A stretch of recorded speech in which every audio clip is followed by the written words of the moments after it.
Kalau misalkan ada benda-benda yang dikubur baik itu di rumah gitu misalkan, itu harus digali dan dibuang gitu, karena itu mengandung kesyirikan. Dan orang yang melakukan hal yang seperti itu, ya dia harus bersyahadat lagi. Gitu. Harus bersyahadat lagi karena itu adalah kesyirikan. Dan Allah menetapkan bahwa kesyirikan itu adalah dosa yang paling besar. Dosa yang paling besar di dunia ini nomor satunya adalah syirik kepada Allah. Inna syirka la dzulmun azim. Sesungguhnya kesyirikan itu adalah kedzaliman yang besar dibandingkan dengan membunuh gitu. Membunuh dosa besar gitu. Tapi kesyirikan lebih besar gitu, dosanya.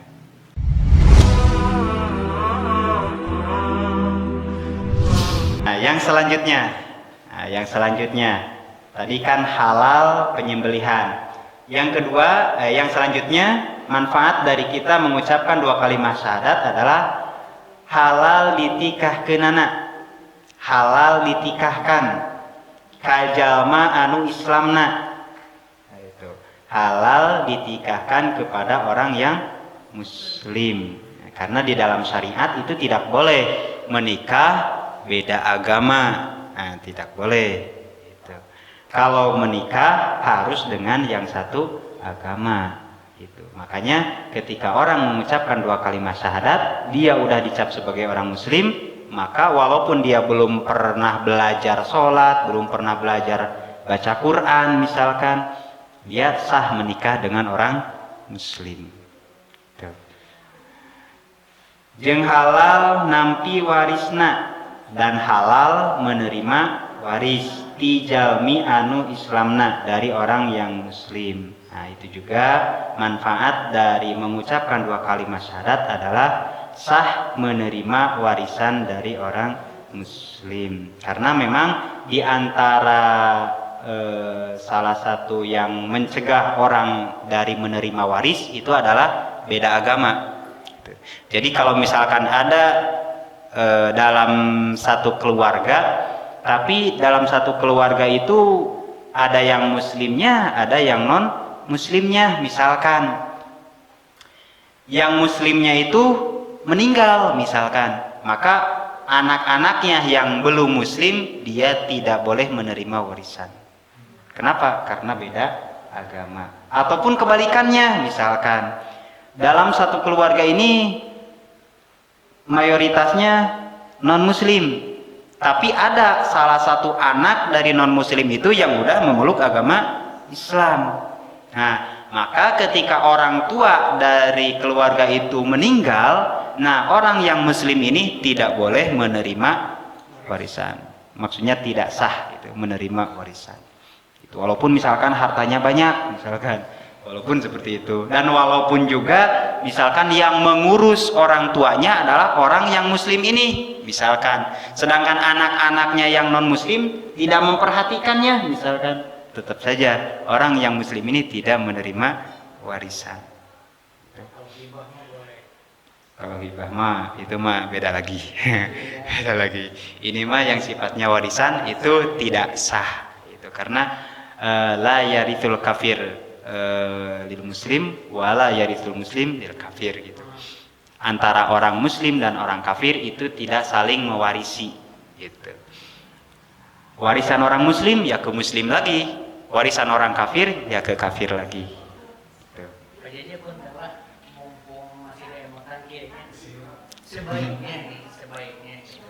Sebaiknya orang tua itu ketika masih ada, sebaiknya itu warisan yang dimilikinya itu apakah diwariskan, apakah dihibahkan, atau misalkan dia semacam diwasiatkan, sebaiknya menurut syariat Islam.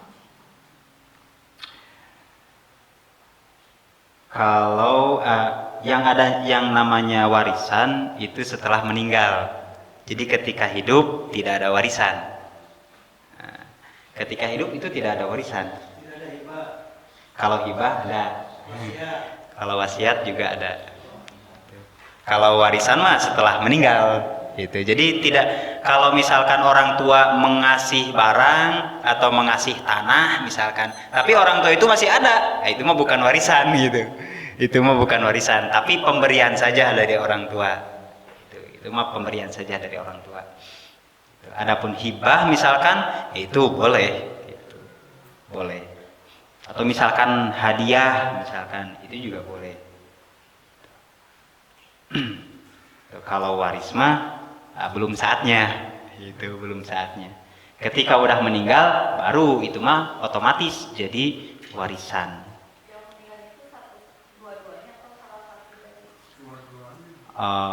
Yang meninggalnya ya bisa salah satunya, bisa kedua-duanya. Ya, yang dinamakan warisan itu adalah harta sepeninggal orang tuh, ya sepeninggal orang gitu, harta sepeninggal orang gitu. Ketika saya misalkan punya istri misalkan dan punya anak, saya meninggal, nah harta semua yang saya miliki ketika saya masih hidup, nah itu menjadi warisan. Jadi harta saya saja, bukan harta istri saya gitu. Adapun harta istri saya mah belum jadi warisan karena masih hidup. Gitu. Kecuali kalau meninggal, bareng dua-duanya meninggal, barulah harta keduanya menjadi warisan. Itu kan terkadang apalagi di kota kan banyak juga laki-lakinya kerja, perempuannya juga kerja gitu. Makanya di dalam bab waris itu ada yang namanya harta khusus milik suami, ada harta khusus milik istri, ada harta gabungan yang milik keduanya gitu. Gonogini. Ya gonogini. Itu ada gonogini. Kayak kan dia lah pamong gitu nih. Enggak. Sekarang lagi ngaji mah kudu ngerti. Iya.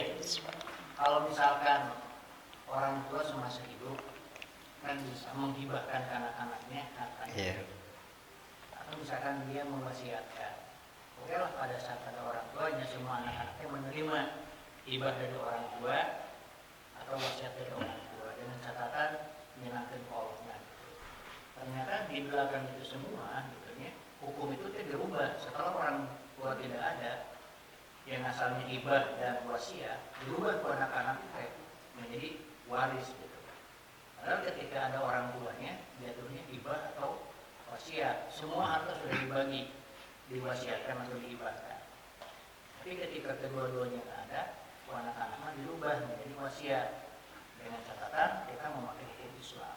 Nah, merubah wasiat dari orang tua atau hibah dari orang tua atau anak-anak dirubah menjadi waris itu cuma. Nah, jadi orang harus paham dulu nih, hibah.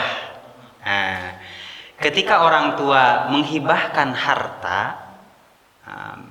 taruhlah orang tua ini hartanya banyak dan anaknya juga banyak. Nah, ketika orang tua itu menghibahkan harta, semua hartanya kepada anaknya, tak kala orang tua itu masih hidup, maka harta yang dihibahkan kepada anak-anaknya itu langsung menjadi hak milik. Langsung menjadi hak milik. Jadi kalau misalkan orang tua itu udah meninggal, tidak ada yang berhak untuk menggugat semua itu. Karena udah menjadi hak milik. Bukan warisan lagi. Karena hartanya diberikan ketika orang tua itu masih hidup. Gitu. Kecuali orang tua itu semasa hidupnya tidak pernah menghibahkan sedikit pun hartanya kepada anak-anaknya. Nah, maka ketika orang tua itu mati, otomatis hartanya menjadi waris. Nah, gitu. Jadi sebenarnya nggak ada masalah sebenarnya nama itu, tidak harus diungkit-ungkit lagi atau dirubah hukumnya lagi, karena harta yang udah dihibahkan kepada anak-anaknya semasa hidupnya itu sudah menjadi hak milik yang tidak boleh diganggu gugat lagi. Minimal betul-betul misalkan dirubah hibah terus dirubah menjadi waris oleh anak. Emang setelah meninggal, jadi ketika hidup mah kita terima aja dulu hibah dari orang tua gitu. Kan segala sesuatunya itu nanti kita urus gitu kan. Nah misalnya setelah kedua orang tuanya nggak ada, gitu kan, hukum hibah dirubah menjadi hukum waris anak-anak. Maka kalau misalkan kekeh berartinya kekeh keluarga teh pokona harta-harta sepeninggal ayah kita pokoknya harus dibagi wariskan, dirobah semuanya. Maka itu bisa jadi kalau tidak seperti yang dihibahkan oleh orang tuanya semasa hidupnya, bisa jadi mengambil hak orang lain. Walaupun sesama keluarga. Itu walaupun sesama keluarga. Berarti kalau misalkan jadi waris, bisa jadi hak kamu diambil sama adik kamu, hak adik kamu diambil sama kakak kamu misalkan. Jadi pabelit. Kalau sudah tua, kira-kira sudah ya sepantar saya lah. Ini sudah punya rencana. Iya. Tapi kan dengan catatan umpama seperti saya sudah punya rumah masing-masing. Iya. Yang punya orang tua belum dibagikan itu. Ini kan pesan dulu kebanyakan itu ini sebelah sini untuk kamu, sebelah sini untuk ini, sebelah sini kebanyakan gitu. Iya. Orang tua yang nggak tahu ya itu jadi ribut. Iya. Itu harus tahu orang tua pokoknya. Iya.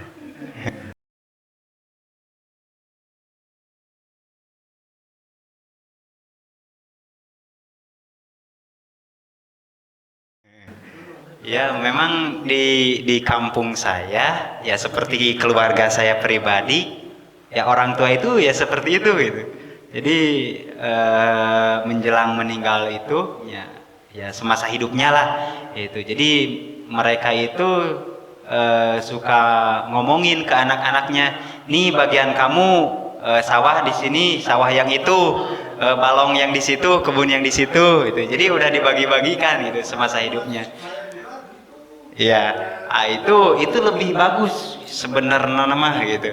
Kalau mau cari aman gitu, karena kan tidak semua orang tahu tentang hukum waris. Tidak semua orang tahu tentang hukum waris, dan memang udah disebutkan juga di dalam hadis bahwa orang-orang yang mengerti tentang bab waris secara hukum agama itu la yakadu yujadu, hampir saja tidak ditemukan. Langka itu, orang langka itu, orang yang mengerti tentang bab waris secara hukum agama. Padahal bab waris di dalam hukum agama itu adalah hukum yang paling adil.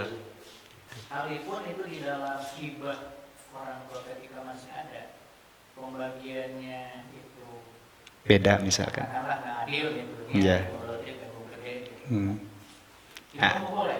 boleh. Hibah mah boleh. Itu kudu sidik-sidik gitu. Itu mah kumaha orang tua we. Kumaha orang tua hibah mah. Karena sekarang kebanyakan ini kan kalau anak lelaki sama perempuan kan beda bagiannya. Iya. Kebanyakan yang ngeyel itu bagian putri harus sama yang lelaki.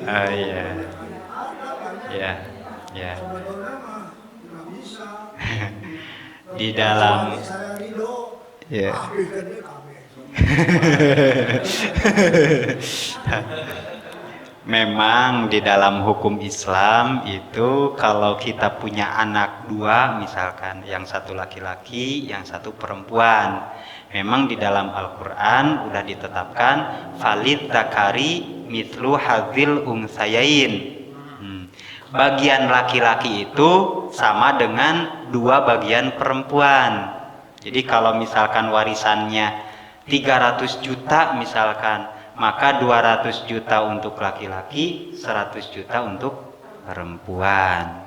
Gitu. Kalau kita lihat secara dohir mah, wah ini nggak adil lah tuh. Kan ini sama, dua-duanya anak saya gitu. Masa dibeda-bedain, yang laki-laki harus 200 juta, sedangkan yang perempuan harus 100 juta.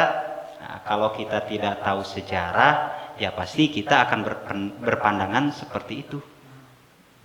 Kalau kita tidak tahu sejarah, kita akan berpandangan seperti itu. Tapi kalau kita tahu sejarahnya, kita ataupun perempuan sendiri pasti akan sangat bersyukur sekali. Karena pada awal mulanya nih, perempuan itu tidak ada nilainya. Mohon maaf. Di dalam sejarah sebelum adanya Islam, itu perempuan gak ada nilainya, gak ada artinya. Maksudnya gimana? Orang-orang kafir Quraisy sebelum datangnya Islam, dia ketika keluarganya hamil lalu melahirkan, ternyata yang lahir itu adalah perempuan. Maka keluarga itu akan merasa malu karena mempunyai bayi perempuan. Pasti akan merasa malu. Sehingga saking malunya dia mempunyai keturunan perempuan, langsung anak bayi perempuan itu dibawa ke padang pasir, menggali pasir, disimpan anak itu di pasir yang udah digali, lalu dikubur secara hidup-hidup. Saking gitulah perempuan itu seperti itu gitu. Adapun laki-laki, ada kalau di kalangan orang kaya mah dia bangga punya anak laki-laki. Tapi di sisi lain kalau misalkan keluarga itu adalah keluarga yang miskin, itu juga seperti itu. Walaupun anaknya laki-laki, langsung dibunuhnya. Itu kebiadaban orang-orang jahiliyah sebelum datangnya Islam. Nah, sekarang kembali ke sini, warisan perempuan. Di dalam bab waris, sebelum datangnya Islam, perempuan itu tidak mendapatkan waris sama sekali. Jadi kalau misalkan ada suatu keluarga nih, keluarga itu punya anak banyak misalkan, yang laki-lakinya 1 misalkan, terus orang tuanya meninggal semuanya, maka harta itu milik si anak laki-laki itu, perempuan nggak kebagian. Sejarahnya seperti itu. Jadi perempuan itu dibutuhkan tapi tidak dihargai. Baheula.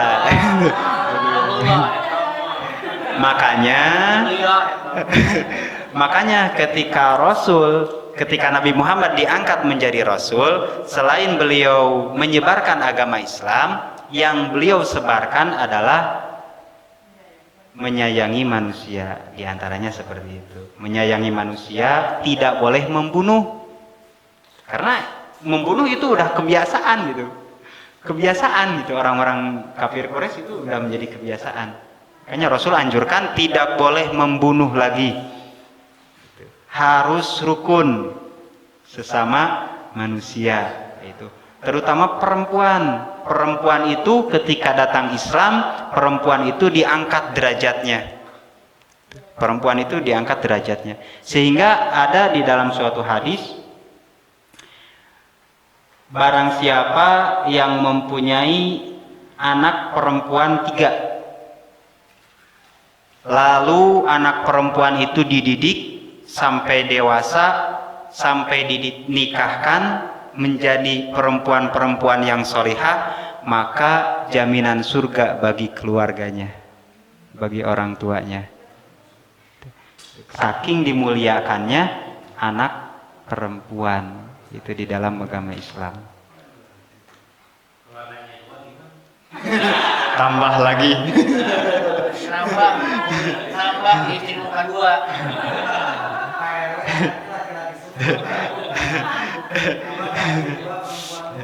Tapi kalau nggak salah ada juga sih di dalam hadis juga, ini bisa salah. Tapi asa ada gitu hadis ketika Rasul menyebutkan itu perempuan 3, ya Rasulullah bagaimana kalau misalkan 2 anak perempuannya, itu juga sama. Tapi bisa salah, tinggal cari lagi hadisnya, bisa saya salah. Ada jemaah yang bertanya lagi, bagaimana kalau misalkan anak laki-lakinya yang 3? Kalau anak laki-lakinya 3 itu mah ya sokwe didik insya Allah gitu. Ya. Tapi ini mah yang secara langsung teks hadis gitu. Sekarang ini saya kan dengar nanti kalau akhir zaman banyak perempuan 1/5. Iya. Lain kemana itu? Kalau kita nggak boleh nyandung.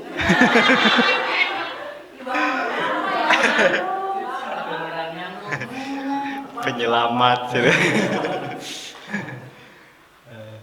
Tunggu sampai kumaha menang nyalung kan.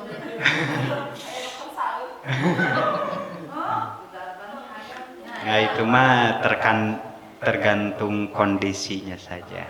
Itu. Karena di dalam hukum fikih itu bisa berubah-ubah. Itu di dalam hukum fikih mah bisa berubah-ubah. Terkadang bisa wajib, terkadang bisa jadi haram. Itu seperti itulah.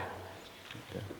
Terkadang tadi kan ini kalau misalkan merubah dari hibah atau wasiat ke waris oleh anak-anaknya, berarti itu mah bukan dianalogikan, berarti jatuhnya itu mengambil hak gitu ya. iya, saling mengambil hak orang lain.